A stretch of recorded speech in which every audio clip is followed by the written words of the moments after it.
আসসালামু আলাইকুম, সবাই কেমন আছেন? আশা করি সবাই খুব ভালো আছেন।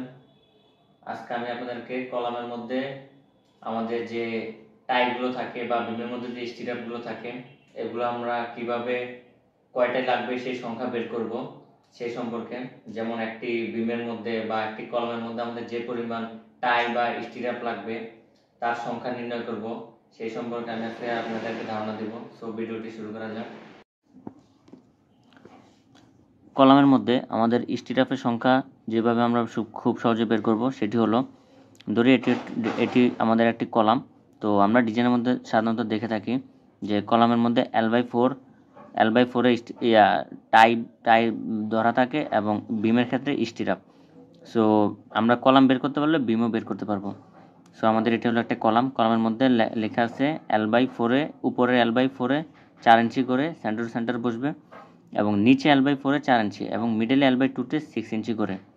এটা হলো আমাদের ধরি ডিজাইনের মধ্যে দেওয়া আছে, বা মিডলে L/3 হতে পারে, L/2 হতে পারে, L/4 হতে পারে, যে যেমন ডিজাইন দেয় আর কি, ডিজাইনের উপর ডিপেন্ড করে। সো এখানে উপরে L/4 4 ইঞ্চি, L/2 6 ইঞ্চি এবং L/4 4 ইঞ্চি। সো এখানে আমাদের এখন যেভাবে আমরা এখানে টোটাল টাইয়ের সংখ্যা বের করব, যেমন কলামের ক্ষেত্রে আমরা টাই হয়, বিমের ক্ষেত্রে স্টিরাপ হয়। সেখানে যদি কলামটা বের করতে চাই, যেভাবে আমরা টাইয়ের সংখ্যা বের করব সেটি হলো, এটি হলো আমাদের টোটাল কলামের হাইট 9 ফিট 5 ইঞ্চি। সো 9 ফিট 5 ইঞ্চিকে যদি আমরা ডাইরেক্ট ইঞ্চিতে নিই তাহলে ইঞ্চিতে নিলে 114 ইঞ্চি হয়। সো এখন আমরা নিচের অংশটি বের করবো, যেমন L/4 তার মানে L/4 নিচে 4 ইঞ্চি, তার মানে 114 ভাগ 4 28.5 ইঞ্চি হয়। এখন মাঝখানের হাইটটি বের করবো, যেহেতু L/2 আছে, তার মানে 114 ভাগ 2 কত 57 ইঞ্চি। এখন আমরা স্টিরাপের সংখ্যা নির্ণয় করতে হলে, এখানে স্টিরাপের সংখ্যা নির্ণয় করতে হলে আমাদের এই সূত্রটি মানতে হবে, সেটি হলো টোটাল ইন জোন হাইট ভাগ স্পেসিং প্লাস 1। তো টোটাল ইন জোন হাইটে আমাদের আসছে হলো 28.5, এই যে 28 মানে এই L/4 আসছে 28.5 এবং L/2 আসছে,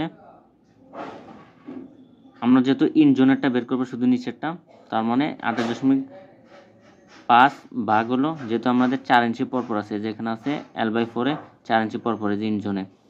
সো 4 দিয়ে ভাগ করে প্লাস 1, তার মানে 7.12 প্লাস 1, তার মানে 8টি। তার মানে টোটাল আমাদের ইন জোনে লাগবে, এখানে টোটালে ইন জোনের মধ্যে লাগবে 8টি। এখন আসি মধ্যখানে, middle zone height by spacing -1। এটা হলো সূত্র আর কি।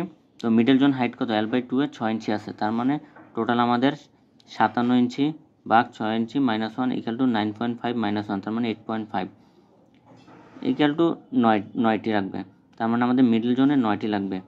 এবার আসি আমাদের টোটাল স্টিরাপ আমরা বের করতে হলে 2 ইন্টু ইন জোন, এটা কি জন্য হবে 2 ইন্টু, যেহেতু এখানে L/4 এখানেও আছে, উপরেও ইন জোনে L/4 আছে, এখানেও ইন জোনে L/4, তার মানে L/4 ইন্টু 2 হবে, আর মাঝখানেরটি L/2 আর উপরে L/4 তার মানে এখানে আমাদের টোটাল স্টিরাপ হবে 2 into in zone plus middle zone, তার মানে 2 ইন্টু 9 প্লাস 9, যেহেতু এখানে 2 ইন্টু 9 তার মানে 18 প্লাস 9 এগুলো 25 নস, তার মানে আমাদের এই কলামটিতে টোটাল স্টিরাপ লাগবে 25টি। তার মানে আমাদের এই 9 ফিট 5 ইঞ্চি এই কলামটির মধ্যে টোটাল স্টিরাপ লাগবে আমাদের 25টি। এভাবে আমরা খুব সহজে কলামের স্টিরাপের সংখ্যা নির্ণয় করব।